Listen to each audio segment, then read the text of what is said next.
Yeah. Welcome to the One Life One Chance podcast. I'm your host, Toby Morse. Today I have a very, very special guest. Welcome to the podcast, Jen Razavi. I said it good, right? You said it perfect. I always fuck the last names up. Even if I say it before, once I get on the mic, I'm like, welcome to the podcast. Thank you. Well, that's a really easy name to fuck up. What is that last name? What is that? It's Persian. Oh, wow. Yeah. I didn't know that. Yeah. I know you're Persian. My father's Persian. I'm Persian. You're Persian. And so we were talking before the podcast started. So where did you grow up? Like, where were you born and stuff like that? I was born in Diamond Bar, California. Well, born in San Dimas. Grew up in Diamond Bar, California. So technically it's Los Angeles County on the very east Los Angeles County. And lived there till I was 12 and then moved to Carlsbad, California when I was, 12, 7th grade. So 7th grade, or middle school, high school, college. Yeah. I don't hear about like punk scenes in Diamond Bar or Carlsbad. Were there scenes there and stuff or not?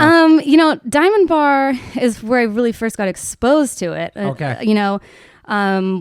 Hearing Green Day and Blink-182 and The Offspring and stuff on the radio. And, everyone's always like, did you have an older brother that showed you punk? And I have an older brother, but he more liked Tool and stuff. Okay. So I wasn't like my jam. But he liked Foo Fighters.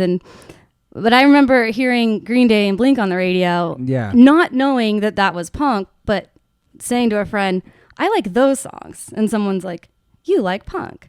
Yeah. And then a neighbor kid came over and brought all his CDs. And I think one of the first things that I really listened to with him was Vandal's Fear of a Punk Planet. Sick.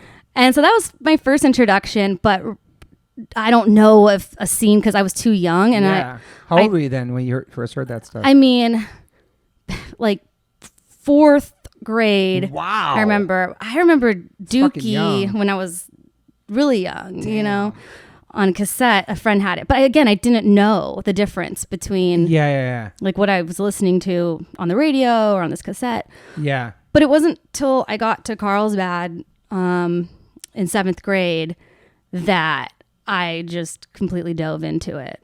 You kind of went backwards because you heard the stuff on the radio, right? Then you probably went, like you said, the Vandals maybe started going back, right? That's exactly what happened. And I have no shame in it at all, and awesome.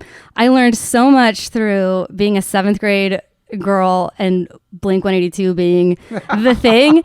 And, coincidentally, I picked up a guitar about 2 weeks before I went to my first concert. Wow. Which was Blink-182, and it was Bad Religion opening for Blink-182. Wow. And my mom took me. So it just, in a very short period of time, everything clicked, and there was no looking back. I mean, I saw that concert and said to myself, life changer for you. There's nothing else. Wow. Yeah. What were you listening to before that though? Like just radio shit? Just radio stuff. Yeah. I remember the first time I bought CDs, I bought Offspring, Americana, and Mariah Carey Butterfly at the same time.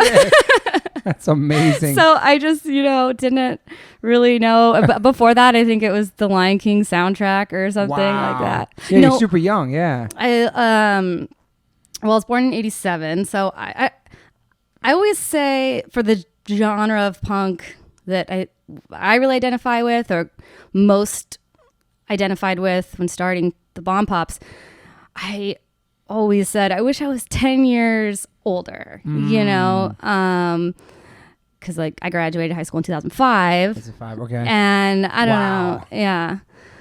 But, everything comes around full circle. Totally. Because here we are in 2021 and, Blink-182 is still a very relevant band. And so is Green Day. And I don't know. It's true, actually.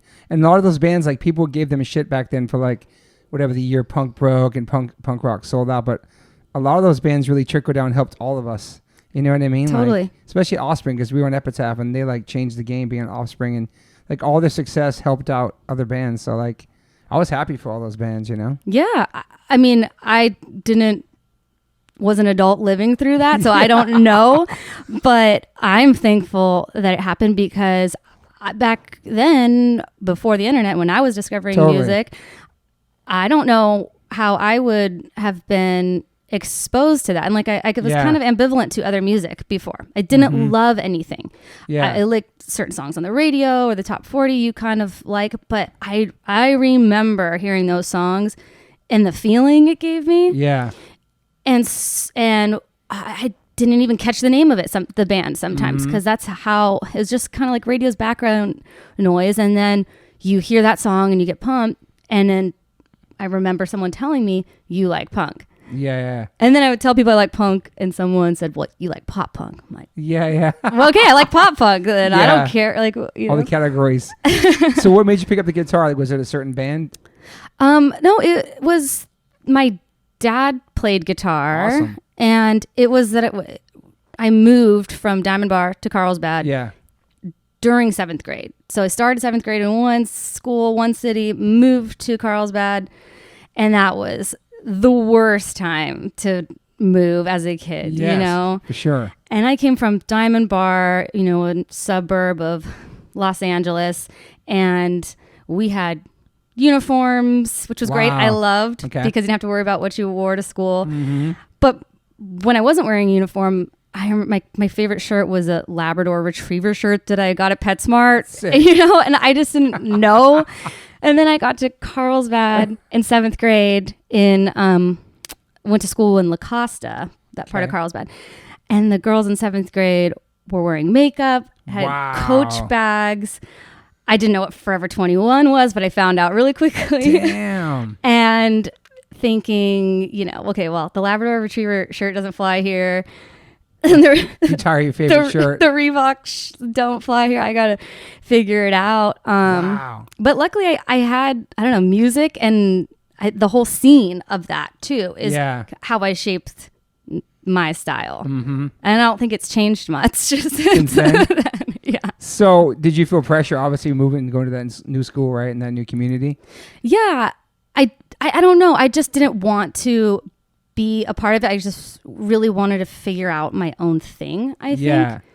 And so that is where guitar fit in really nicely. Yeah. It was this thing in the same way that I felt when I heard those songs on the radio. Yeah. When I then realized I could play them on guitar, what a power chord was. You taught yourself? No, my dad taught me a little bit. Yeah. And then my parents saw that I was super into it. So they got me guitar lessons. Awesome. And I spent every single day after school playing guitar. I didn't want to hang out with any friends when That's cool. So it was my best friend. It sounds pretty cliche, but no. I'm grateful that I picked it up at that age, because I don't think that I picked that up once I did get a social life. Group of friends. Were you antisocial or just kind of like a homebody? I just was making a statement that I missed my friends back there. Gotcha. And I was unhappy that we moved and didn't want to make friends. And but then once I got comfortable with, I think, playing guitar and who... Give you confidence? It did. To be yourself, yeah. It really did. And I could go out there and I knew exactly the people that I wanted to talk to, other people that were wearing band shirts, exactly. Talking to the kid that's wearing a Pennywise shirt. Like, I want to be that guy's friend, Isn't that crazy? Just connect to people like that wearing like a band shirt. It's amazing. It still does. You could go anywhere in the world and I could be like, oh, you're wearing an H2O shirt. I'm sure I could sleep on your floor. Yeah. It's so true. It's crazy though. I wonder if there's like another genre of music that has that same kind of community vibe, man. I don't know, because I'm not really part of one. I don't know. I don't. Like the metal scene's like, who knows? I bet metal, You wear an metal Aussie shirt. punk. Oh, and Metallica shirt. Or... But that's so... I don't know. Yeah, I'm sure. Here's the thing. At least you could go up to that person and talk to them. Yeah. And it's a way to connect with a stranger, especially as an adult. It's hard to do. No, it's true. So how were you in school? Did you like school? I was good in school. I had a fear of math, but loved writing and reading literature. Yeah. Always excelled in those areas, and social studies and history. I enjoyed school a lot. Yeah. But hated math and science. But you graduated. Oh yeah, graduated. What was your goals? Oh my gosh. So I got pretty deterred, I think. I was just really into music. First of all, that was all I was going to do, wanted to do. So that was kind of my only goal. Yeah. But my parents, really wanted me to go to college. Sure. And I did community college. And of course, I was, I'm going to take the recording arts program, which the community college in Oceanside had a really good one, actually. Cool. So I went there and got an associate's degree and then messed around trying to get a bachelor's here and there. But in high school, we were talking about this earlier. As much as I loved playing guitar and wanted to be in a band, there were not any other girls in bands that were accessible to me. You have Distillers on, Great band. and No Doubt, and there's Tilt. But honestly, I like all of those bands. Yeah. But I don't avidly listen to any of those bands. I wanted to be like Green Day, Blink-182. Yeah. But I never saw that going on. Mm-hmm. So there was always this thing in the back of my mind where I wanted to go out there and play music, but I don't know how. Guys didn't want to be in a band with a girl at that time. I remember trying, and the first band that I played in, we played Pennywise covers. Oh, you did? Yeah. And I'm still friends with one of the guys in the band. His name's Kevin. He's in a band called Starving Wolves. Okay. And they're a great band out of Austin. And we, they kicked me out of the band when the singer could learn to sing and play guitar. Wow. Definitely didn't want a girl in the band. Was Paramore around back then? That was a little later right? for me. Like I was after high school when Paramore came around. Yeah, I know the Riot Girl stuff. It died out too as well. Seven. And I love the history of it. Yeah. I just you went in the pop punk. Don't vibe. listen to it. Yeah. So more melodic stuff. Yeah. Totally. So there was no Paramore then. So what was the girl singing band back then? It was popular. It's Distillers. No Doubt was huge. No Doubt played my high school. Oh wow. Yeah. When I was a senior, MTV did one season. I think it was only one season called MTV Jammed. Yeah. And the first episode, so I wasn't even aware of the show. No one was. The first episode was No Doubt. So they surprise an artist or band surprises a school. We tripping out? Wow. Yeah. So the whole day, it's like a Friday in December, I remember, and the whole day they're setting up the stage on the football field. And if you were to ask any of the teachers or the supervisors what's going on, everyone had a different answer. Someone said it was a beauty pageant. Someone said, I don't even remember what else it was. So we knew something was up. But then as soon as the bell rang, I think 3:15, I think was the time, I heard Spiderwebs. No and way, dude. Booked it because I love Tragic Kingdom. Like great album. I knew it through and through. Holy shit, they're playing Spiderwebs. That's crazy. Yeah, and just booked it to the field, and they played a full set. Wow. No one knew. And the funniest thing is, she came. It was that Rocksteady album, that Hey Baby thing that I had just come out, or was about to come out. But she had her low-rise jeans and she had her thong up over her hips like that, and she had a striped crop top. I mean, I definitely loved her style so much, still do. But the next day, every girl came to school with the thongs. No way, dude. No way. They had to school. Yeah. Oh my God, man. Yeah. That's incredible. I think the principal got a lot of shit from the parents for that, because for letting her dress like that at school. No, just there weren't cell phones back then. No one had a cell phone. I missed my ride, we had a carpool of parents. The kids in the going neighborhood. crazy. Was like a dance floor. floor? It was going crazy. Yeah. Wow. It was really, really special. And that's amazing. I think she I remember she said, "What's up, Anaheim?" I think they were trying to play it off like it was Anaheim, but her high school wouldn't let them do it. Gotcha. So they said, "What's up, Orange County?" And we're technically, Carlsbad is North San Diego County, just south of Orange County. They do that for the recording or something? Yeah, I think that they kind of played it up like they were playing Orange County, but our principal let it happen. Wow. Yeah. That's incredible. Yeah. Yeah, no doubt that was a big deal back then. Holy shit. Yeah. Incredible album. It really was. And is hella good on that record, the Rocksteady one? Yeah, that's it. Yeah. Great song. Shout out to Tony's the best. Yeah. That's amazing. Yeah. Wow. So so you have no doubt at your school. So that's graduation year? No, that was my freshman year. Oh shit, Jesus. Yeah, it was freshman year was wow. 9/11 and in September and no doubt. I think I remember December 7th or something like that. Wow. So what did you do when you get out of school? Oh man. With the community college, were you working a job too or no? Oh yeah, I worked since I was 16 at just there was a place called the Village Grill in Carlsbad, and a bunch of girls worked there. It was a little hamburger stand Sick. on the beach, and I just really kind of started to play in bands. I didn't have a plan, but it was just constantly music, going to shows every weekend. I mean, since I could drive, every weekend was at Soma. Yeah. Stella, you disgusting. Fucking dog fart. Did you fart? No, it's a dog fart. A hot day with a dog Stella, fart. Disgusting. What? So working there, I work at the hamburger spot playing shows. Yeah. What was your first band called? You know, the first Stella.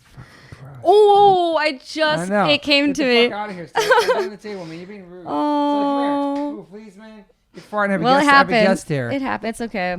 A little dog Your fart. asses are facing me, though. Well, it circled around to here. I'm so sorry.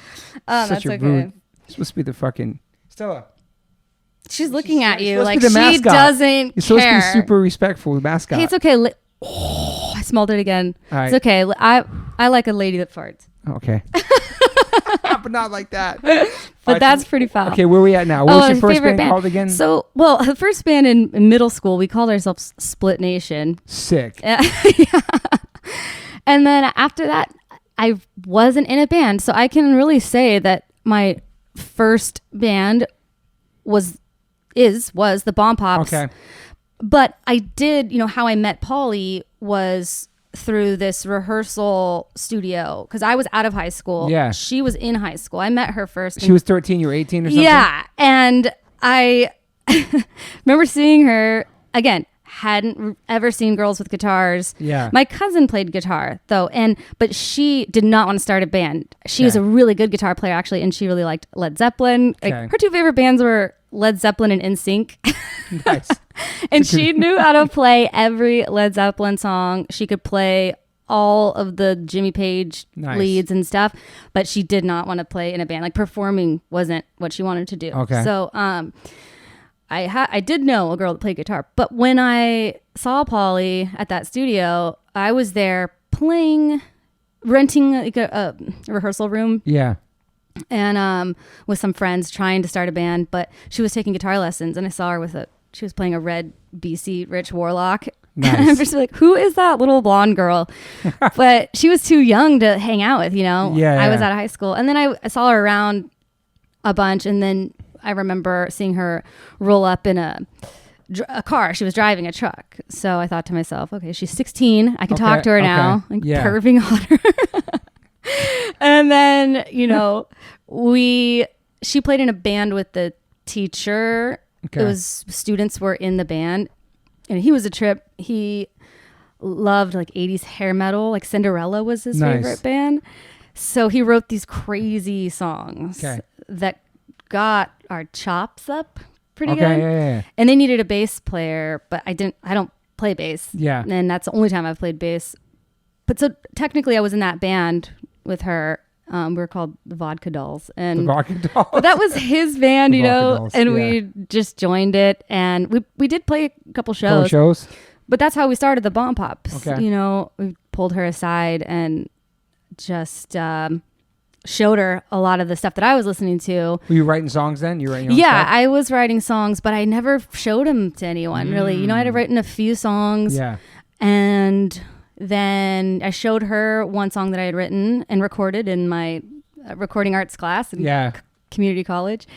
And, you know, why don't we start a band like this? So we ditched that guy and started the Bombpops. And that was named after ice cream or something? Yeah, Dylan, our old drummer, actually named the band. Or something? Yeah, the Lickety Lip Bombpops. Which still to this day, if I see a bomb pop, I never see the Lickety Lick Bomb Pop. I don't know if I made that up. Yeah. If we made that up in our minds. I heard a bomb pop before we had not Lickety Lick. Yeah. Yeah. We were we needed a band name, and we saw we were getting the ice cream truck came by, and Dylan's like, how about the Bomb Pops? I'm like, sure, that works. And that was 2007 around?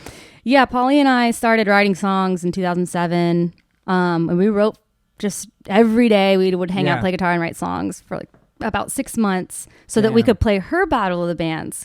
Wow. Because she was in high school. In school still. Yeah, and I never got to play my Battle of the Bands. Oh, okay, but I went to everyone. Okay. And that's how I met our drummer. I would make friends with the people that played Battle of the Bands. That's amazing. I want to be their friend. And so we got to play her Battle of the Bands. So we wrote songs for it. Then we got a drummer for it. Then a bassist for it. And we won. You won? Yeah. Holy shit. Would that be her senior year? No, that was her junior year. So what year was that happened? 2006? Oh my gosh. No, so 2000, we started, I think 2008. Okay. And then 2009, we played her Battle of the Bands again when she was a senior, and we got it. Again? Yeah. Holy and we got it shut down because going crazy they started a mosh pit. Wow. The punks came out because we had started playing shows around by then. And come to the school. Yeah. Yeah. A teacher, someone's dad, whoever was the chaperone at the thing, put a kid in a headlock. It was just unnecessary. And the whole thing was, they stopped us from playing. There's never been a Battle of the Bands there since. Holy shit. Really? Yeah. A dad thought it was too aggressive or something. A dad jumped in. Wow. And they just threw over Fucking it. Ruined everything. Yeah. But I don't understand how none of us were in high school except for her. And we all played. And you guys went and played the school They twice. didn't look into it too much, I guess. What about the Go-Go's? No, not an influence? No, again, like as I got older, I didn't listen to the Go-Go's till I was older, but it was never, I can honestly say that there wasn't a female influence for me. And I don't think it's a negative thing. Not at all. I just, when I didn't see male or female gender when I was looking at Blink-182 for the first time, except I have to lie because I saw What's My Age Again video came out. I remember the first time being like, oh, I feel tingly. Like, I was like, I think I can pinpoint the moment that I was like, I like boys. I like boys that look like that. Yeah. But, but besides that, I didn't see. Hi, Stella. Just don't fart. Don't fart at her, please. I'll kill you. I'll fart back on you. Besides that, I just didn't see it as anything different. And yeah, I love that. It was just music that you liked. Yeah. And I don't know. Yeah. And I think same goes for Polly and how we started the band. Yeah. It's always been that way. We honestly didn't lean into, we kind of wanted to shy away from the fact that we were girls. Yeah. And you can't do that. No. I remember when we first signed with Red Scare, I remember Toby Jeg being like, well, you guys, no, you are girls and it's awesome. And you're up, like, they're doing it. So don't shy away from it. Lean into it if you even want to. Like, you don't. Yeah. You guys are girls. You are girls. Did you feel pressure being a girl band or coming to punk scene like that or no? Never felt pressure. There was just never any doubt. I don't know. It's maybe because we were that age when we started it. I think now if I was to do anything that you definitely doubt yourself. Yeah, older. totally. It's a really sweet spot of Yeah. when you get into music and when you decide that that's what you want to do. Mm-hmm. Because at a certain point, as you get older, everything tells you that that's what you can't do. Mm-hmm. And I think that there's been ebbs and flows of me later in life doubting, is this what we want to do? I remember, we grew up on heavy dose of Southern California skate punk. Yep. And Fat Records and Epitaph are really everything. Big deal. And then when really learning of other bands in different parts of the country, Yep. on the East Coast or in the pop punk scene, like a Dillinger 4 band, from the Midwest, or, the Alkaline Trio, my favorite band of all time. Chicago, yeah. And the Lawrence Arms as well. It's like those are bands that when I, and I knew of them in high school. Yeah. But I don't know, we always kind of were a skate punk band. Okay. And it took me a while to figure out how to really kind of lean into different influences and play differently. Yeah. But that's something that I think we just studied and listened to music that we kind of pull from everything, So at first it was like influences of mostly pop punk bands. Yeah, pop punk But bands. it's changed over the years. Well, not really. Once I discovered, what Fat Records was, it was over everything, absolutely everything. And, but I also loved, Saves the Day was one of my favorite bands. Great band. And I, being in high school from 2001 to 2005, I was there for the emo scene, and I loved a lot of that, Taking Back Sunday, Thursday, all those love bands. Taking Back Sunday and Thursday, and The Used, Newfound Glory, love. Oh, love Newfound Glory. Love Newfound Glory. But they were pop punk, but great band. I love since I was in seventh grade, Wow. And they came hand in hand with Blink and stuff. They did. Yeah. They've kind of they were always able to go different ways, and with the hardcore and both stuff. sides. Yeah. But and then I really loved Thrice. Okay, Thrice. Yeah. Yeah, and Cody and Cambria, and so I definitely embraced a lot of that scene. I think I drew the line at screamo. What about My Chem? I didn't really. That was right there. But it was so blown up and like immediately. Whereas, I don't know, the Good Charlotte, for example, I loved the first Good Charlotte, the self-titled one. And then it was just huge and everywhere. Yeah. I didn't have any, I didn't identify with My Chemical Romance until they were just huge. Yeah. Yeah. And also it was very, trendy, and I hate saying this, but going back to Blink, they were trendy too, and that's what got you into exactly it. I hate saying that, because by then, I was a senior, and I had identified, and this is my thing, and so when everyone's coming to school with My Chemical Romance I've been into stuff, this shit before. And that's just me. I hear you. Yeah, I've been through that. AFI too, you probably like. Oh, I loved it. AFI. Yeah. I can see that totally. I really did. And Josh and Neil, our rhythm section, they grew up in the high desert and love AFI. And actually, once they were played a cover set for this art show, Jessica Louise, I think invited me, and then they also got invited to play. They were a Halloween cover set, and they said they got word the day before that there was a special guest who wanted to sing, and it was Davey Havok. Wow. Gosh, I forgot what song they sang. What they sang, and then Adam played drums. Yep. And so that's cool. Adam Woolard. And you were there now. Yeah, I was there, but it was the best was watching Josh and Neil freak out over that. Yeah. What song was it? A cover song? They did a cover song. They didn't do Halloween. was something in that realm, right? No, I forget what it was. I wish I could remember. You like Black Audio too? I never listened to it. Yeah. No. Yeah. But yeah, so just kind of dove into everything. Yeah, so then fast forward, you get the first record came out with 2010.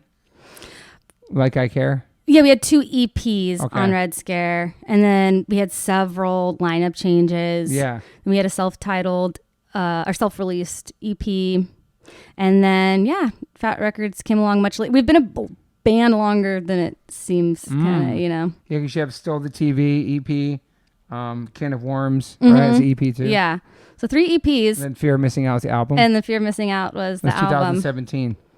Yeah. Wow. Yeah, and that was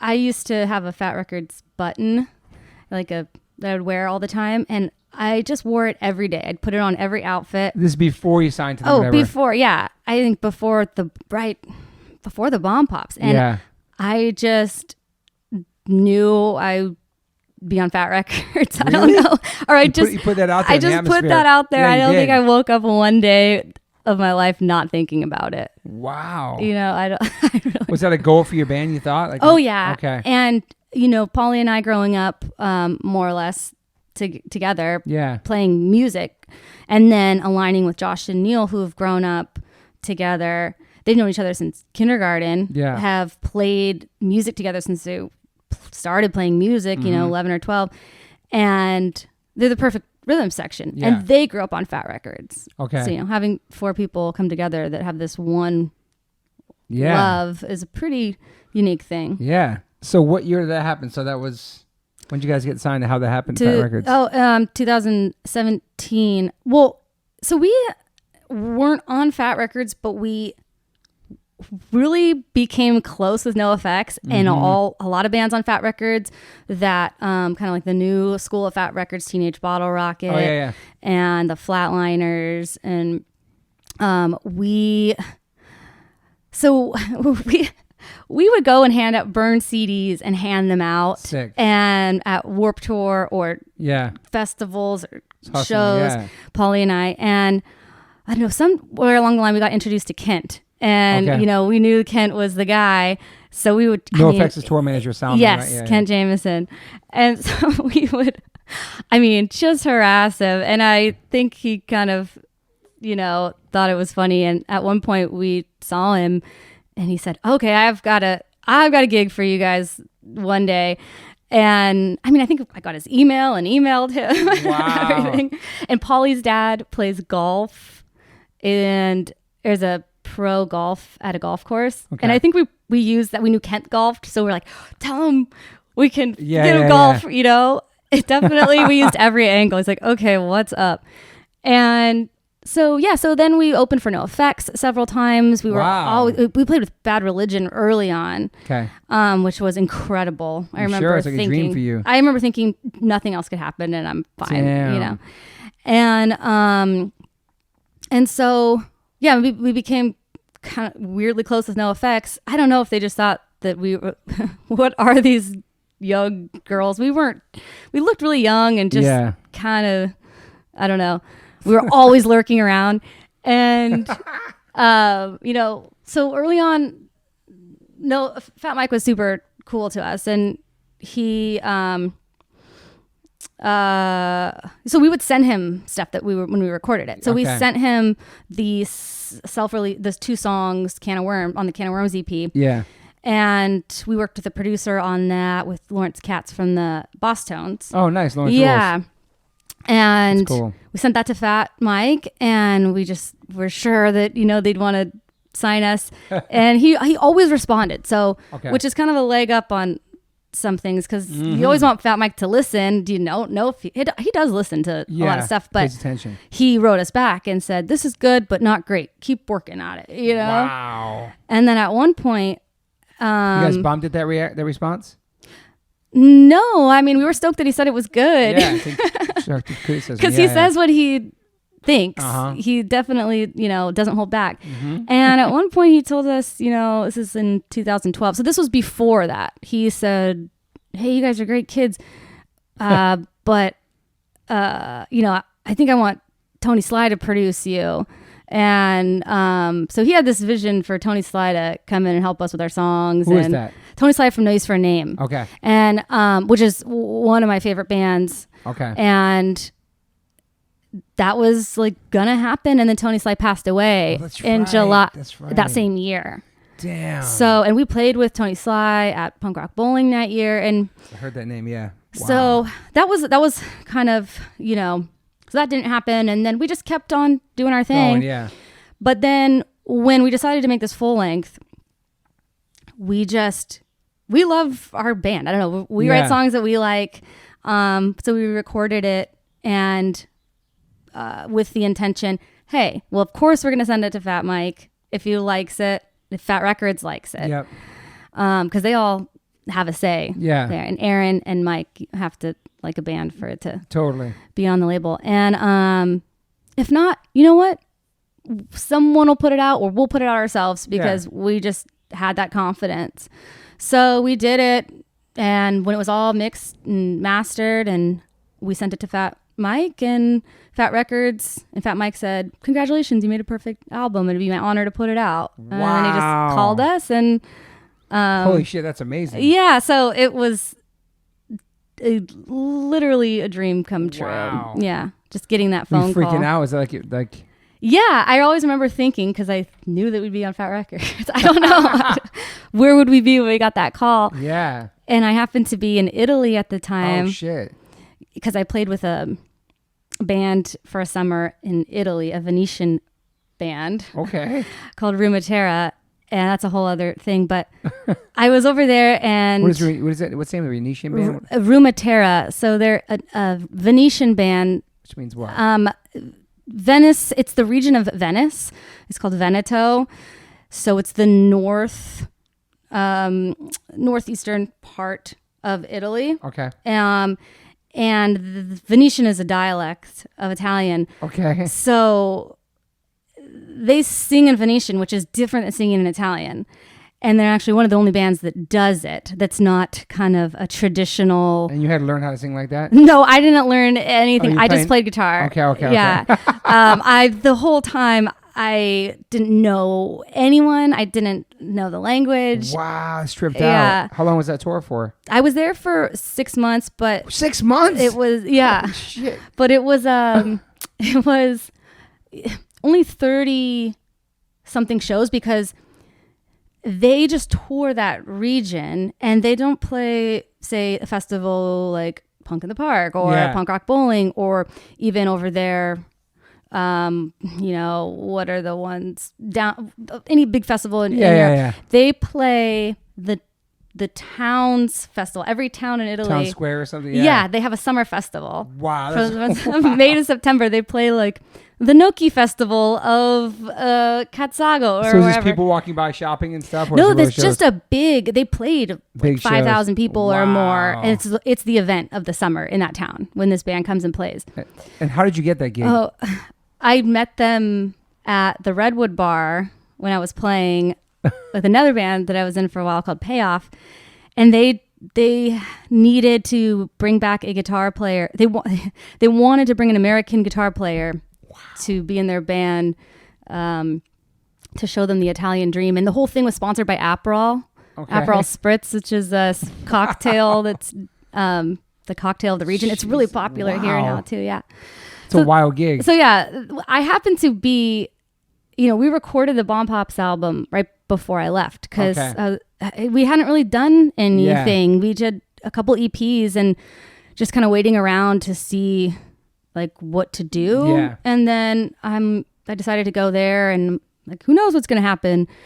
So we recorded that album, and I was in Italy, and we didn't have a show that day. So but by myself, I took a train to Milan to see Lagwagon and No Use for a Name. Nice. And Versus the World.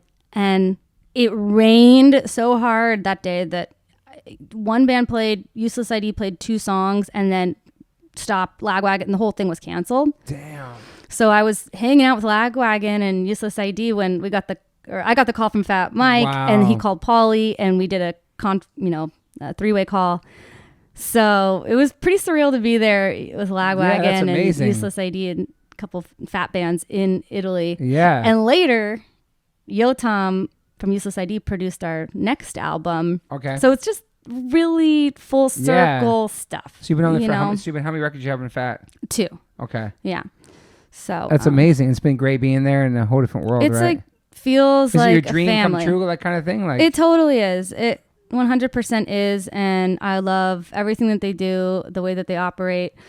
Fat Mike can just be he's such an eccentric person. I love him to death. But, yeah.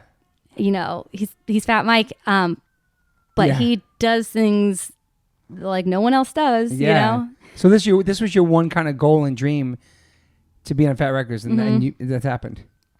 That's amazing. You thought about playing me. I'm gonna be on Fat Records someday. Yeah, and that's amazing. Then it's like, what's next? Well, maybe we should headline our own tour. You know? Yeah. So that hasn't happened yet. Well, we had our 2020 is supposed to happen. 2020.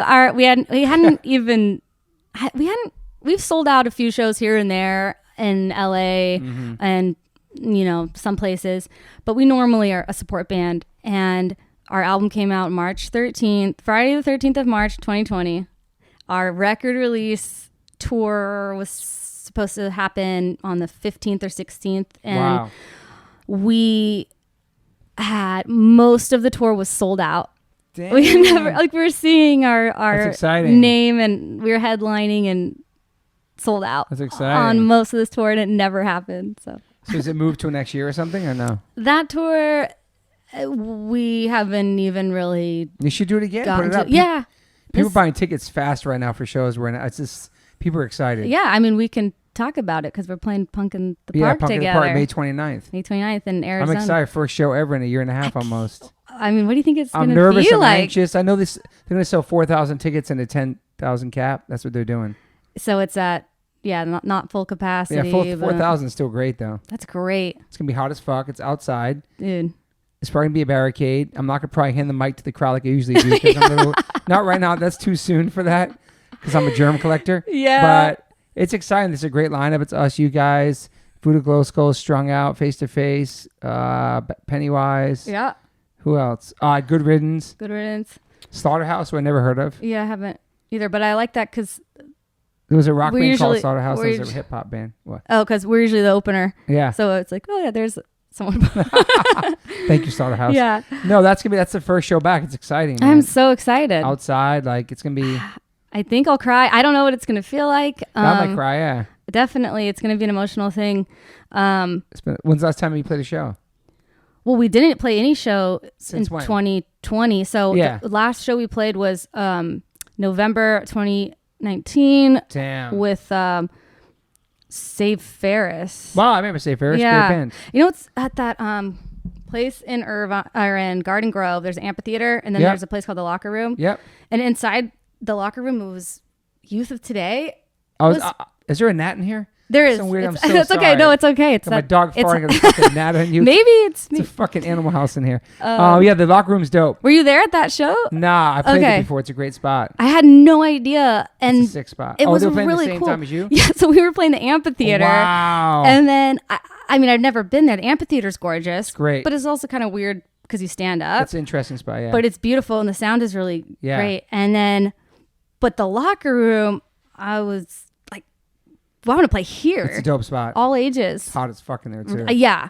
Hot as fuck. The walls, the stuff that you can't do right now. Walls are dripping. I know, man. You walk in there. I mean, that's what it's all about. I know. I do miss that. Taste the people in the room. No, literally smell them. We had a sold out show there last year. It was Death by Stereo, H2O, and Gorilla Biscuits. It never happened.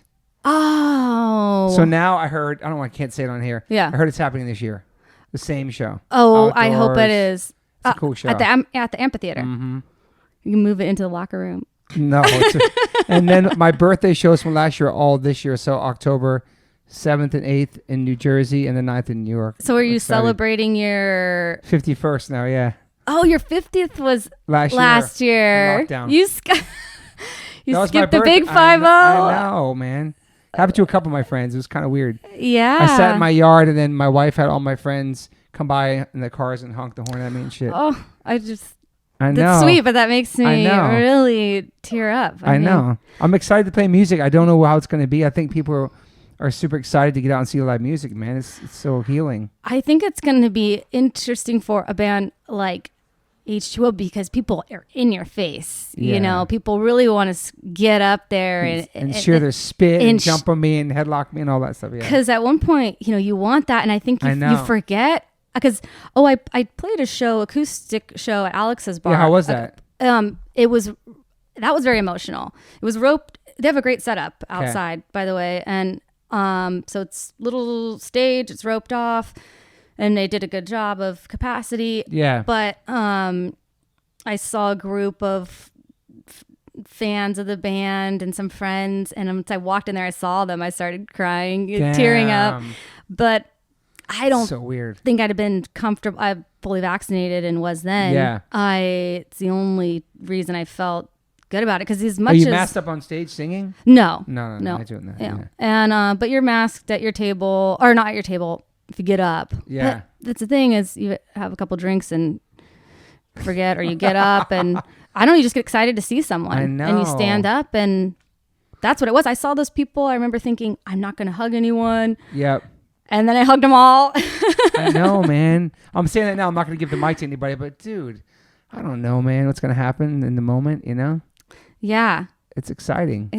Wasn't it so weird that we even have to talk about this? Talk about it and think about because I never wanted this to be a forever normal thing. Like the mask is everything, how we lived. I knew someday we'd come to these things where we start playing shows again. But I didn't want to, of course I'm being nervous. We've been locked down for a year. You know what I'm saying? Like we're programmed different now, man. We are. And that's... I don't like it. I don't like it either. I remember thinking when masks came into play and everyone had to wear a mask and talking about when we get out of this, what will it look like? Well, everyone's going to have to wear a mask. We can go back to doing things, but everyone's going to have a mask, or they're going to check your temperature at every place you go into. Yeah. A restaurant, or getting your hair done or whatever. And now we're living that. But I remember when that was, I cried. I thought to myself, how do we all live like that? I know. But here we are where, you know, humans can adapt to a lot of things. But I don't think we're going to be in the mask forever. I think that maybe by the end of this year, it's depending on like the herd immunity and all the stuff that's happening. Yeah. Things are happening fast. And, you know, it's just important that everybody respects everybody. Respects everyone, and that's the problem. But I know. Yeah. It's interesting time. It's also just for being in a band, it's the first thing to go. And the last thing to isn't that crazy, really man? Come back. We're like the lowest on the list the whole time. Nobody cared about us, man. It was crazy. And it's I think the most important thing is live music. That's not because you play it and we do it. I don't know, just like that connection with humans. And I don't know, it's an emotional, it can be a religious experience for people. I don't know. It is. And, you know, it's just really, I think though, there's going to be a resurgence of the DIY punk scene, or the punkness to it, because, you know, underground shows, picking awesome. You know, warehouse shows or industrial parks. I saw some this weekend online. Saw those the second one in a row. I saw Outdoor Huge Circle Pit. You see that LA show? No. I saw it twice. Saw another one this weekend. Somebody posted. It's going on. And that's, you know, who's gonna really stop that stuff? I think people just seeing people together. Yeah. And people don't have to go where they want to go. I understand. It's your choice to go. Or go and, you know, wear a mask or whatever. But whatever makes you feel comfortable. I think also like house shows. It's going down. When we were a band that never quite did the thing in terms of we weren't making, you know, money. Sometimes you come home and you can pay your rent and you make enough to keep the band afloat. But we all have jobs, you know? And so in a way, it's a good spot because we have our stuff set up. Like we work to support our music habit. Yeah. And now, I don't know, I think we also don't have that status of we need to sell out a certain capacity club so we can get in there and, I don't know, play someone's house, play someone's thing, Venmo us, donation. Anytime we've done a show that's like donation based, you make more money than you're guaranteed, you know? It's true. Let's do a donation. People go above and beyond tour. for that. Yeah. Yeah. So what's your the next show is that? Is that the only thing I booked this year? Yeah, and then the Punk in the Park in November. Oh, yeah. November 6th, and then maybe Punk Rock Bowling. Yeah, we never know. Punk Rock Bowling. We have something else. Can't announce it yet, but that's great. And then I will kind of hint because we do have a fun experience with the band, right. a version of that. Yeah, it's like the Liquid Death one you did for us. Thank you. Yes, that was. So it was more like a mini doc vibe than it's just a regular live show. Totally, and that was really, really fun. Oh, seeing you guys play in the garage, being with a band playing was such a unique experience during this time. You never thought it would be. Yeah. You know? Yeah. I mean, I still get stoked when if you walk into a band sound checking or anything like that. But being at a band's rehearsal, essentially, I was at your rehearsal the day before. Yeah. And that was fun. Was really special. And it just was the most real vibe. Everything that was there the day when you were, rehearsing, getting together. You guys are just those people, and it was really nice and refreshing and that was really fun. Brought me back down to, it's like, that's what it's like to be in a band. You guys are what it's like to be in a band. Thank you. Because I could, there's never one of you wasn't kind of throwing shade at the other one. No, we break each other's balls and shit, but we're together 26 years. Totally, but it was, I mean, when you walk in and you're around a band for just enough few minutes or the dynamics of all that shit. Okay, drummer and so-and-so and this person's power trip and this person. Yeah. And a lot of bands are that way. And I mean, you guys it's just like the real deal, genuinely enjoy each other through and through. Thank you. Which was really nice to see. Yeah, we're lucky. That was really fun. It came out wonderful. I was so happy with the finished product and hopefully we drop a live record with it too, for sure. Heck yeah. So you do the same thing. So what is your vibe? So what's your deal? Well, I'll leave it kind of mysterious at this point, but the one thing I will say is we've released 3 music videos before Death in Venice Beach came out last year, and the whole record has a vibe. Okay. And it is a concept album that wasn't intentionally a concept album, but I write half the songs and Polly writes half the songs, and when we came together with this collection of songs, they just really told a story. Yeah. And mine did independently of hers, and hers did independently of mine. But when you put them together, there was this really a lot of visuals keep coming to mind. So and that album, we had such a great time, the whole process of it, recording it. We were all so proud of it. That when the moment when you finish recording, it's kind of sad. Yeah. You kind of have to put it away, and I don't know, you just work on them like they're your babies, and attention to detail. Well, that we recorded and then we mixed it. There was a long process between actually recording it and finished being mixed and mastered. But when that was done, I was sad again, and I think the story, the songs had more of story to tell. Yeah. And then that's kind of why we decided, hey, okay, now we're done with the musical part of it. Yeah. Let's put a visual to this whole thing. And a lot of it, we leaned into Los Angeles. We always have, even though Polly and I are from North San Diego and the guys are from the high desert. We've lived in LA for so long now. And LA, there's just an escapism here. I mean, just the fact movies are made here. Anything is here. Anything's possible here. All the terrible things you hear about LA are here. Yeah. But all of the wonderful things are here, and things that you don't even know. It's just a magical place. And so kind of using that as a base of our visuals, and then the album became titled Death in Venice Beach.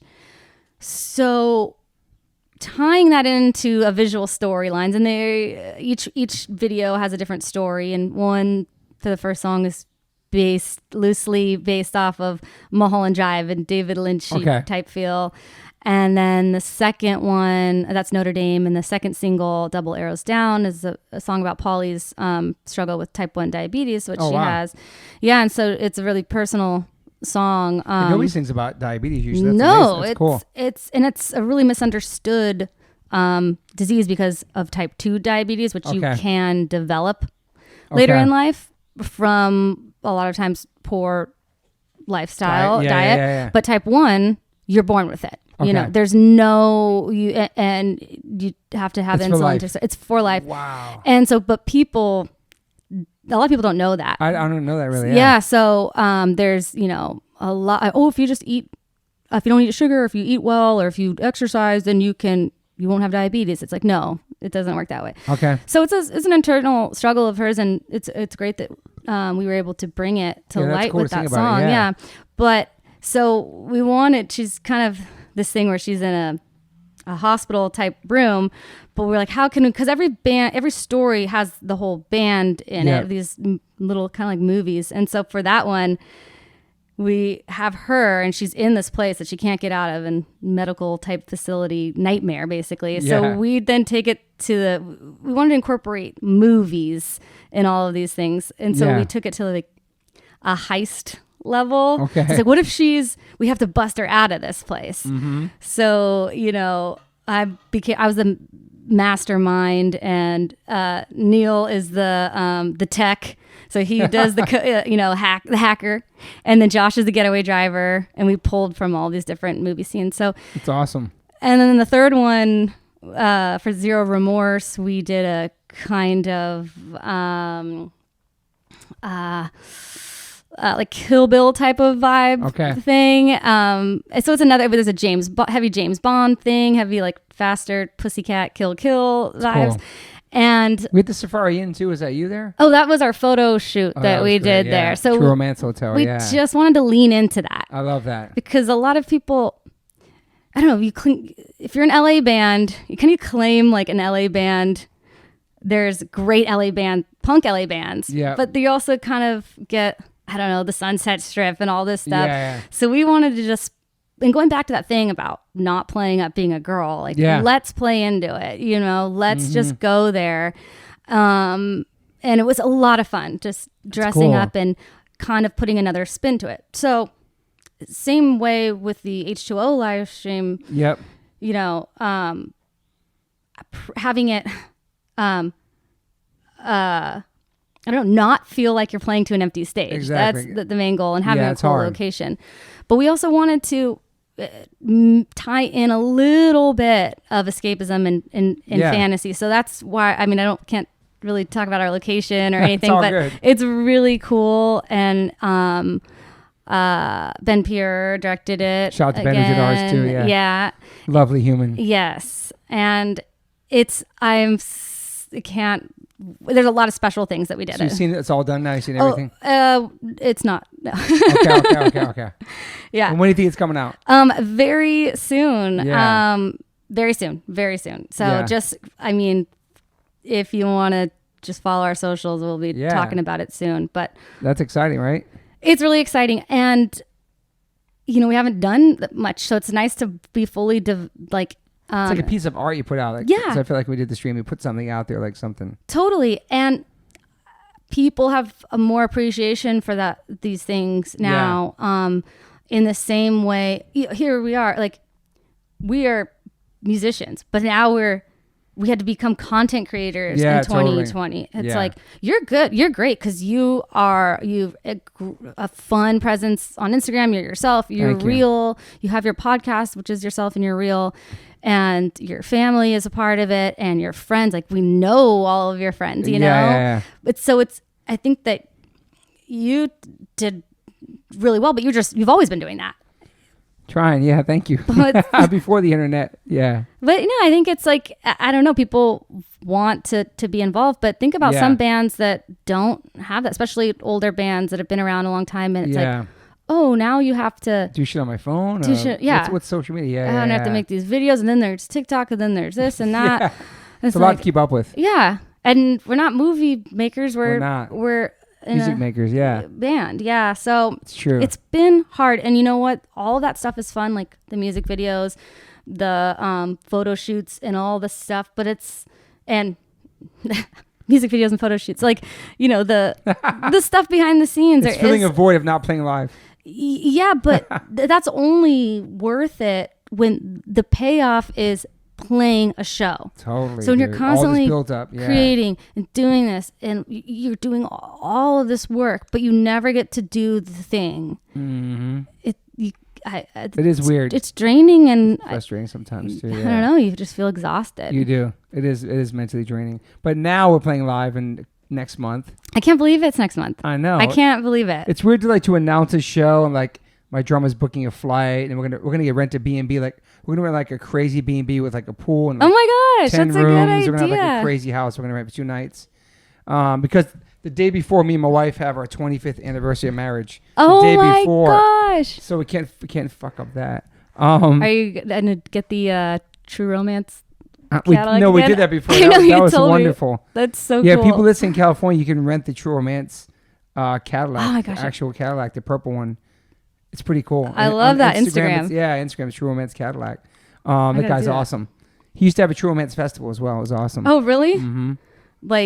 Me and Mike Rappaport hosted it once at this spot, and I don't know, somewhere over there. I don't know. We did it once. We hosted it, and he had a couple people from the movie. So you show the movie, then do the Q&A after. It was awesome. I need to bring it back in some way. I know. You're a big fan then, huh? Yeah. I mean, it's one of the greatest movies ever. It's so great. It's beautiful. I watched on the plane, just got back from New York. It was Badlands.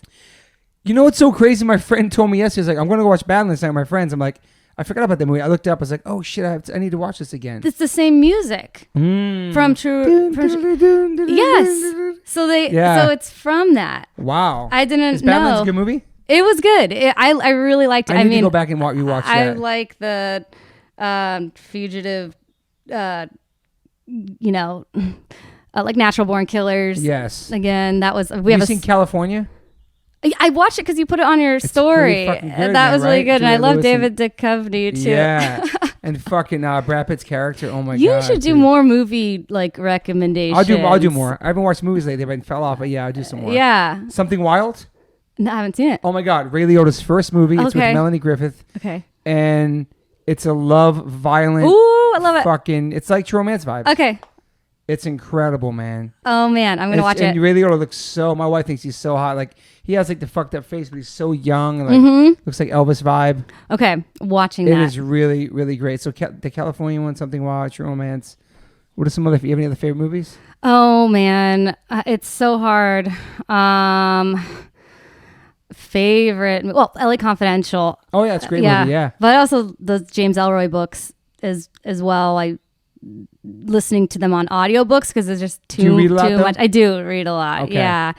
And at one point I had 3 books open at once, and I do this thing where I just pick them up, and I really, especially towards the end, because I don't want them to end, so I kind of start another one to really?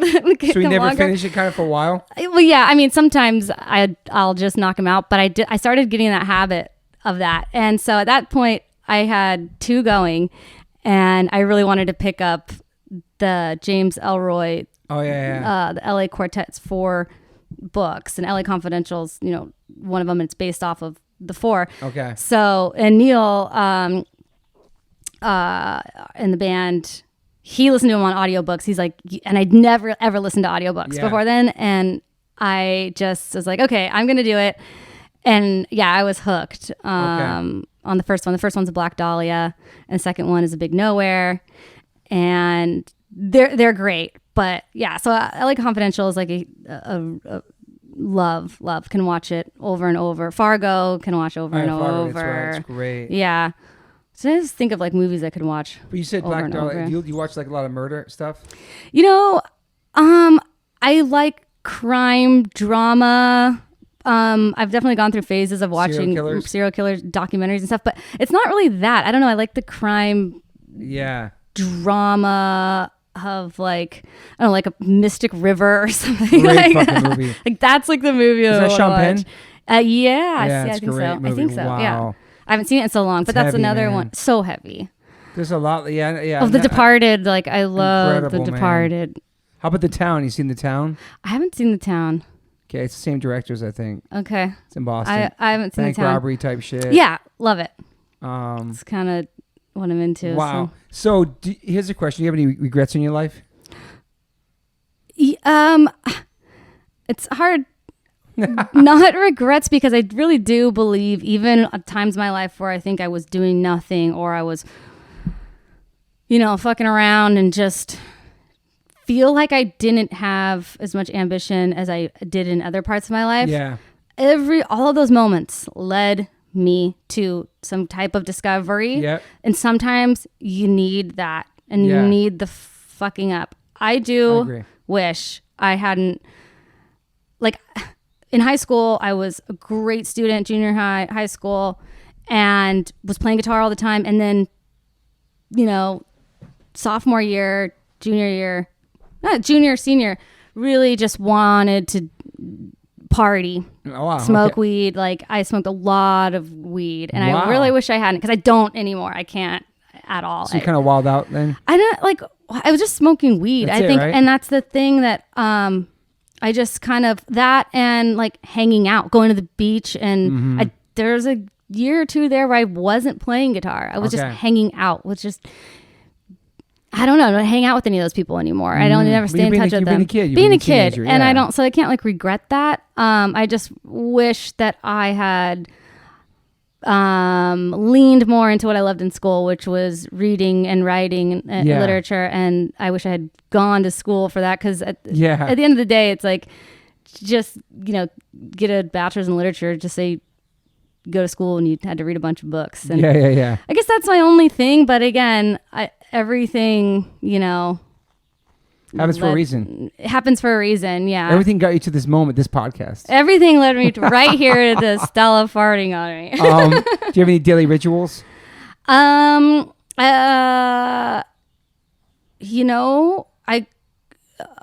You a coffee person? I'm a coffee person. Okay. Oh my gosh. But I don't even drink a whole cup sometimes. Coffee and something sweet. Okay. I can't get out of bed until I have it. Right now, every morning. These perfect bars or peanut butter. I know perfect bars. Yeah, are. I don't think they're. Yeah, my vegan. wife eats them because they're not vegan. Those peanut butter bars in the refrigerator. Yeah. Yes, and not vegan, oh my god, they're very rich too. They're like 21 grams of protein. Yeah. They keep you full until lunchtime, and you have to have them cold, right? Yeah, you keep them cold, but they don't go bad. They just get melty and greasy. Yeah. And it's a bad habit because they're like $2.50 a piece, and I eat one. I have to have one every day. You eat a whole one of those and half a cup of coffee? Yeah. Wow. And I have to. It's almost I can't get out of bed. That's your addiction. If that's not there, I'm gonna have a bad day. Wow. That's crazy. Or I make oatmeal with honey. Oatmeal's so good. Oatmeal, yeah. How long you been on the peanut butter bars for? A long time? Yeah,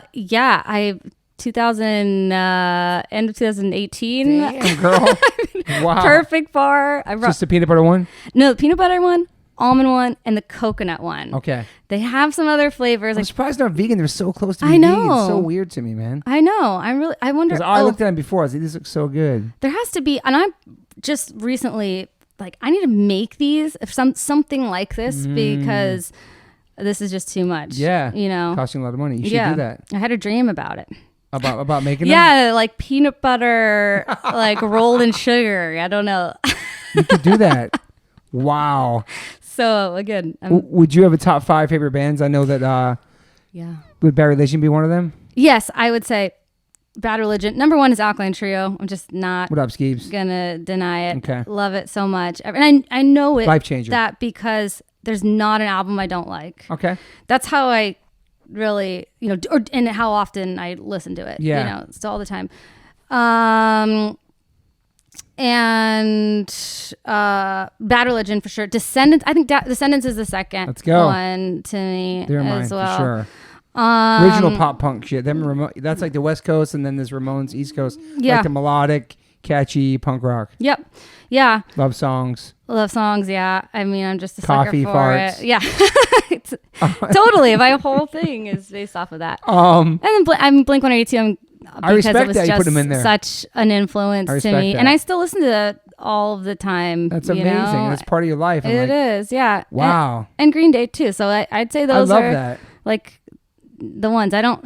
Trio, Bad Religion, Descendants, Blink-182, and Green Day. It's kind of I mean, it's kind of just. And it hasn't changed, you know. Wow. Is there something you listen to that people might not expect you to listen to because you're in a punk band? Oh, well, Taylor Swift. I love Taylor Swift. That's awesome. Really into this guy, Amigo the Devil. Okay. I didn't know that this was the genre that it's called, but I saw him on a playlist recently, and the playlist is called Murder Folk. Murder Folk. Murder Folk. Wow. What's the guy? Oh, there's another guy that's kind of There's popular like right emo now. rap. There's all kinds of shit now, man. Yeah. Oh, there's another guy that's popular. He wears a mask. Murder Folk. Doom? No, it's MF like Doom? Oh my gosh. She said Murder Folk. Murder Folk. So he's. That's a genre. It's a genre. I didn't know. But he's just him and a guitar or him and a banjo. It's really simple, but it's really dark. Interesting. And but the production on it is just so haunting and big. You like dark things. You like dark really, stuff. yeah. I do like dark theme things. His things are, he has one song called, 2 songs that I love. Hell and You, and then Dahmer Goes to Hollywood. What? And they're so dark. Damn. He just had a new album come out. You don't give off that vibe though at all. I don't. No, not at all. You into that stuff. I'm just like, I love, yeah. I mean, I love Mystic River and Amigo the Devil. Yeah. one of my questions is, you consider yourself an optimist or pessimist, but I already know that you're an optimist. Yeah. You have such good positive energy. You know what? I just have to say, you live that so well. I know I see it and you like, that's your thing. But when I was working with you on the live stream and now with H2O, now we're friends. Now with H2O. Liquid Death. With Liquid Death. And I talk to you all the time. Now we're friends. We're friends, but you live it. I mean, people say that they are, I mean, just through and through, and you see it in your kid. He's wonderful and so polite, and just you don't always meet kids that can interact with adults and be cool, you know, and all of your friends, and I feel like your friends are my friends anytime I meet them, of course. But yeah, Thank you. It's been really nice talking to you and having you in my life, because it's a reminder, you need people like that, because it's very easy to have people that think the other way. Bring you down, yeah. And bring you down. Or, you know, you can, hey, I'm stressed about this. Well, if you look at it this way, it's fine, or it's going to be okay. And that's really important. So I know I can be a pessimistic person, but I've just learned that if you go that way, it will be bad. Totally. And it's okay to go there for a moment. Totally. We're not perfect. Let it in. Yeah. Be emo about it for a second. Put on an emo song. Yeah. And write an emo song. But then put some uplifting shit on after that. Yeah. Like, and that's the thing is, small things or something. I don't know. I feel really optimistic, but I do go to a dark, I like to write darker themes, and I don't know. But it's all shrouded in pop, the melody. Have you dealt with depression in your life? Anxiety. Okay. And OCD when I was a kid. So you have that like certified? I did when I was young. Like I really did. And my fear was the bubonic plague. Wow. You just lived through something. Oh, that's crazy. Yeah. And then I like actually living through this. I mean, that was like, I loved. I called this shit. Yeah. No, you said no, like you lived through it. Oh, yeah. He was like, what'd you call the plague? No. No, I just had such an irrational fear of it, because I was obsessing over it when I learned about it in history class. And then I wanted to like read everything about it. And I think I just like obsessed over that. And then I started believing it, even though I knew it wasn't real, you know? Holy shit. But I had really great parents who recognized that, and it's like, okay, no, this is what this is. It's like an irrational thought, and cognitive therapy with medication really solved, cured me. And I haven't felt that. Like everybody has a little OCD. Like that's. Are you on medication for it still? No, I stopped when I was turning that off. When I was in. So OCD, does that mean like you like have to walk through a door like 10 times or open a door? You did that? Yeah. Like so what was one of the things you did? Also happened when I moved to, I don't really talk about this much, but I have recently, and I feel okay talking about it. You don't have to. No, I don't mind because I have place here before. When I moved to same time when I learned picking up when I picked up guitar when I moved. Mm-hmm. That's when it happened. Here's one. So because of the bubonic plague, which I know is curable and it does exist, but it's just rare. And even if you get it, it's curable. But every so often in California, there is an outbreak of bubonic plague with ground squirrels. Really? Yeah. And so they, I don't know, like they eradicate the squirrel. I don't know, they get rid of it. This is crazy. I know this. But there's down at the beach in Carlsbad or a lot of beachy areas. Yeah. There's ground squirrels in Okay. like that in the like native vegetation. The Okay. ground squirrels are there. So, and I loved going to the beach. And then when this fear developed, I wouldn't go to the beach because I thought like if I walked there, then they were on my shoes, and then I'd bring it in. Like it was really bad. How did you first hear about this bubonic plague? Oh, in history class. And that's when it stuck with you. Yeah, because I Wow. was just like obsessed with it. I just wanted to read And more when was the about last it. time we had that outbreak for humans? Like, when was that? Oh, not humans, but like animals get it. People get it. You know what? It was fucked up. In last year, maybe a month or so after say June of last year. Everything is just crazy hardcore. Somebody, there was a man that got it, bubonic plague. I don't know where it was. And it's like, so outbreak of bubonic plague somewhere. I'm like, of course, but Were you tripping on that? it really prepared me because I think people are going to walk out of this with really bad mental, like, mental beat down. I don't know, like a lot. They're not going to be able to do a lot of things. Not PTSD, but like actually. You're just going to develop it. And I know that because you just live that way and you think about it. And I think, so again, everyone has little tendencies, right? If you were to constantly give in to the thing that you need to give into or do over again, I know a lot of people could go that way. Yeah. I mean, so the thing for me with the bubonic plague that I was scared of was you were like basically rotting, but you're still conscious and you can't see your loved ones. Like I remember being a kid and being like, you can't touch your loved ones or whatever. And that's what was happening here. Not that you were rotting, but you couldn't touch anyone. And I mean, I self-quarantined. I took it very seriously. But it also, I don't know. I think that prepared me weirdly. That is interesting. To just get through it, because you could be someone that's like kind of lived your life with some intense OCD, and then something like this happens and you go crazy. Off the rails. A lot of people do, just disinfecting everything. And I never did any of that. I didn't, So when did you kind of not grow out of OCD and stop taking it? When did that happen? It was really short because, again, my parents knew. Like, my parents, knew what it was, and they just, nipped it in the butt. Wow. And then it was gone. And it was just...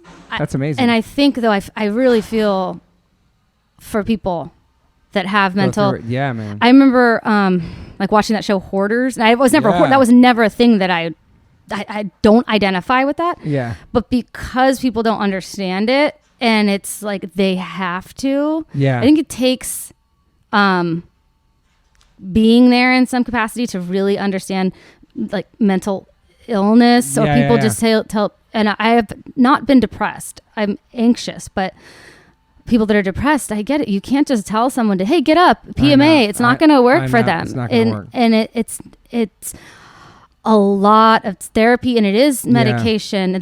Medication saved me, and I think it's overly prescribed these days. Totally.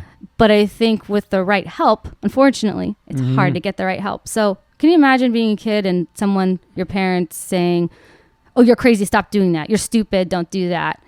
Then you hide that behavior, or you could easily become homeless because suicidal, you can't do anything. Like, it's horrible. I just see how people can really suffer, and it's a huge problem that help isn't available.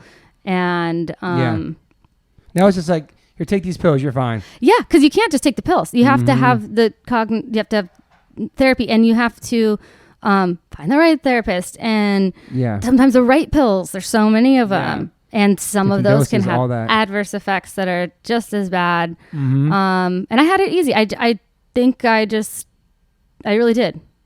Boom. It was quick. Yeah. That's amazing to have that. Yeah, your parents found that. Yeah.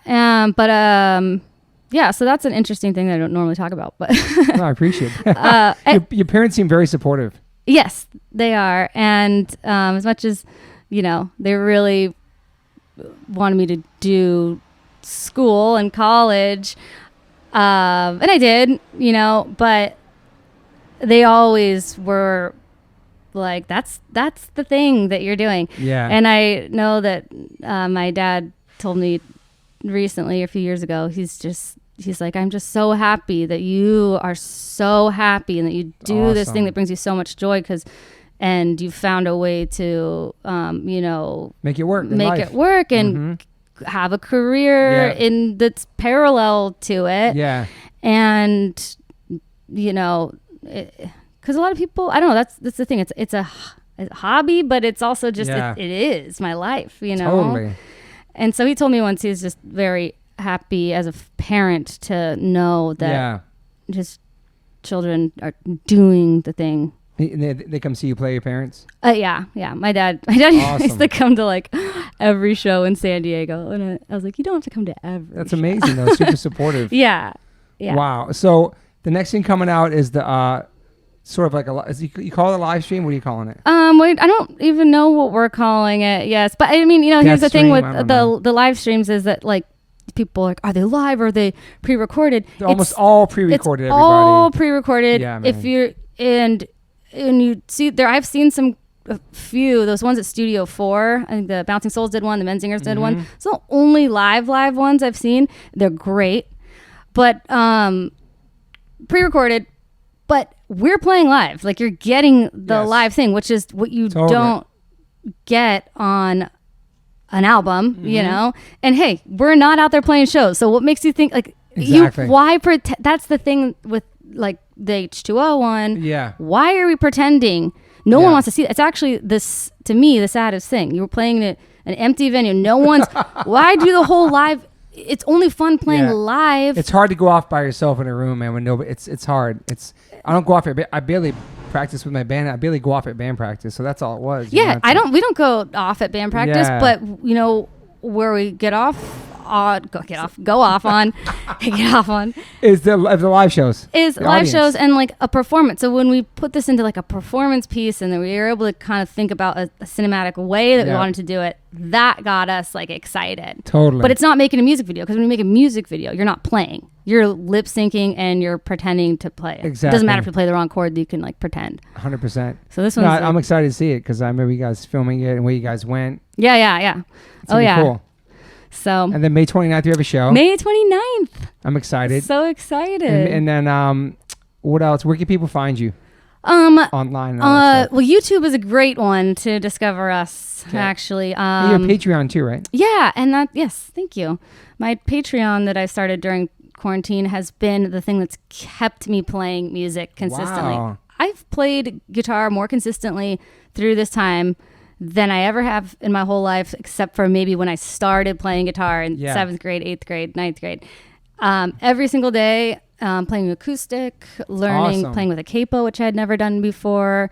Is this your personal page or is it Bombpops Patreon? It's a personal one. Awesome. Yeah. And it's going good. You like it on Patreon? Yeah. Okay. I like it. I've changed it a lot. It's been over a year since I've had it. And there's some people there, a shout out to them because they're just the best group of people. It's easy to work with on that platform and stuff like that? Yeah, it's really cool. People tell me to do it. Okay. Yeah. Oh man, you should because it's like we were sitting here talking before, and some of that stuff you can put on your Patreon. Stuff that's not on the podcast. That's not on the podcast, and so people are like, okay. Yeah, it's really fun. So I do acoustic videos, and then, so I started playing live like acoustic for just my Patreon, but then I was feeling that it was like quantity over quality. and I also wanted to learn how to record myself. And I spent all of last year setting up a home studio. Sick. And now I'm still learning just, so I want to make something that I can put out there. Again, content creators, as we have to be. But I also like sharing the journey of it. So if I've covered a song or if I've done a version of a Bombpops song, what was the discovery of getting there? Why did I play it this way? Why did I, or if it's a song that I'm covering, I talk about what the song means to me, what the lyrics mean to me, when I dissect it all, and then I do a live run through of it. There's a few different things on a Patreon, but so that's Gen Pop. But the Bombpops on YouTube, if you just research the Bombpops on YouTube, we have some really fun music videos that we're really proud of, and that's awesome. And then Bombpops Instagram, right? Yeah, Instagram and YouTube for the Bombpops and myself, I think. You on TikTok? No, but I'm not on there either. Yeah, no. My son's on there. Yeah. Okay, well, I think you should be on there. I feel like man. I might be too old for that shit. You know what? The ageism stuff with that, I don't agree, because some of the best stuff I see is older people getting creative with it is really funny to me. And you're like, what's up. Yeah, I'm in the mix, I guess. You're in the mix, and it's all about what the songs are trending. Yeah. You do really well. I get that through my son, too. Yeah, I get the songs. So you're not going to go on there at all? Or no? I think I am. You know what I'm really into? It's like, so I got a puppy during quarantine, and she's my whole... The puppy's so cute, yes. Thank you. She is at the vet right now. Oh, shit. Yeah, and she split open a paw pad, but I just getting into dog training, that was my dog training got me through it. But now I want to have her. I just don't want to be the person that's, I don't really care, but it could easily be everything I post is a picture of my dog. Yeah. And I kind of was thinking, and everything I watch though on Instagram has so many dogs, so much dog content. And then I see these people getting really creative with the reels on Instagram with the dog stuff. And I think that's where I might go. I might make that. Coming out with the dogs, yeah. Her and I can do some TikTok stuff. I don't know. You should do it. You should do TikTok, and you should do Patreon, and you should be like, I don't know. You just have it. I think got a phone on over here, man. I know. I shouldn't. The vet was gonna call. Oh, really? But it's all good. She won't be ready to. Well, thank you for being here. Thank you so much. What else did we cover? We covered all your stuff in here. We covered everything. We went there. Covered your whole life. Yeah. Deep dive. We really did. Let's see what else. Is there anything the pandemic taught you? I guess you just said it pretty much. That kind of answers the question. Yeah, like your studio recording made you hustle more, different things, creative stuff. Yeah, all that. Yeah. Oh, I think the general things that a lot of people learned is just to appreciate your people and appreciate the things that you have. 100%. Everything that we took for granted, including playing shows. True. It's like, I never was that way. Like, I don't want to play a show, but there's a lot of people that are like, oh, I'll catch that band next time they come around. Totally. No, I was never like that though. I would just go to like all every show. Yeah. But just that, and not working yourself, like spreading yourself thin with projects, because I love my job and I love my music, and I love spending time with my boyfriend and my dog, and like keep it there, right? Balance it all. And when it comes time for other projects, like just being selective of them. Say no once in a while. It's saying okay to say no. Yeah. Is hard. It is hard. And especially, it's been nice socially because you haven't had to say yes. I was really bad at that. I would go everything, and then, but really just taking it easy on myself and not getting worked up or having anxiety because I didn't finish something that I said I would. Exactly. I like that. Don't spray yourself too thin, and taking on less so you can finish the things and do them well. Yeah, and take care of yourself too as well. That's important too. 100%. Mind, body, and soul. Yeah, PMA. Yes. All right, Jen, thank you so much for being here. Thank you so much. That was awesome. Thank you. Bye. Bye. Thank you so much for listening to the One Life One Chance podcast. I appreciate your subscriptions. Please rate, review, spread the word, share it, whatever you can do. I appreciate it so much. I'm having so much fun doing this podcast, and I appreciate all the support. You guys are fucking awesome.